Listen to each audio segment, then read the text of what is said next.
I'm standing on the western shore of Hudson's Bay in a community called Arviat, Nunavut. So that's in the Canadian Arctic, and we're above the tree line. And Kathy and I are teaching this week in the Anglican Church here in Arviat, but there are a lot of Christians in this community. Nunavut's quite a Christian territory in Canada's Arctic, and a number of churches are actually coming to the events, and we're having a great time. And last night, I talked about how to be like Jesus. And you know, when we think about how to be like Jesus, we often think of the fruits of the Spirit, kind, loving, gentle, ministering to people's needs. But you know, Jesus he also delivered people from evil spirits, and he healed the sick and proclaimed the kingdom. And many people say, oh, well, I can't do that. I mean, he was the Son of God. Of course, he was able to do those amazing miracles. You know, he came to show us how God walks with man. But you know, that's not exactly accurate. In Luke chapter 10, it describes how Jesus sent out 72 people to say, go and do what I did. And when they came back, they reported that the demons obeyed them and the sick were healed. In other words, they had the same results that what Jesus had when he did it himself. Now, who were the 72? We have no idea. Their names weren't recorded. They weren't one of the special 12 disciples. They were just followers of Jesus who were brave enough to go on a short-term missions team. But what does that tell us?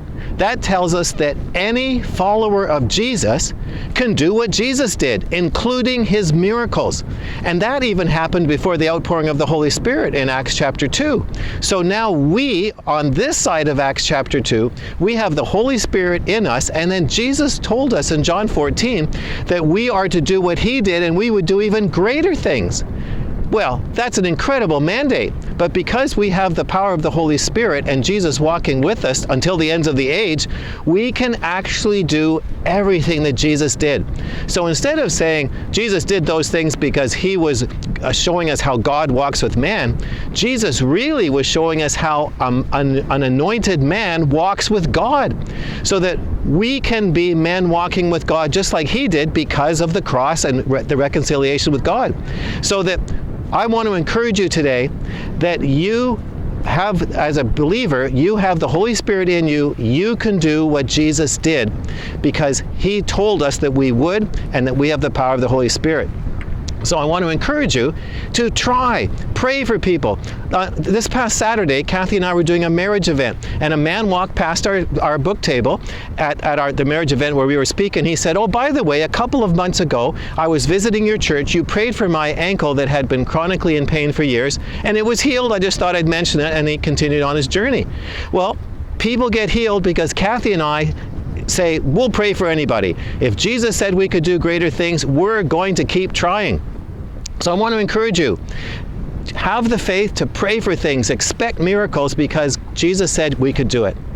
So now, I want to hear from you. Have you tried and stepped out in faith and seen something amazing happen? And if you have, leave your testimony in the box below, because we want to hear what God did when you stepped out in faith. And if this is your first visit here, you need to get my free self-assessment guide. And to do that, just subscribe to my weekly email newsletter by filling out the subscription form on this page. I'll talk to you again next week, but this week, be a man walking with God. Step out in faith. Pray for people. Expect miracles.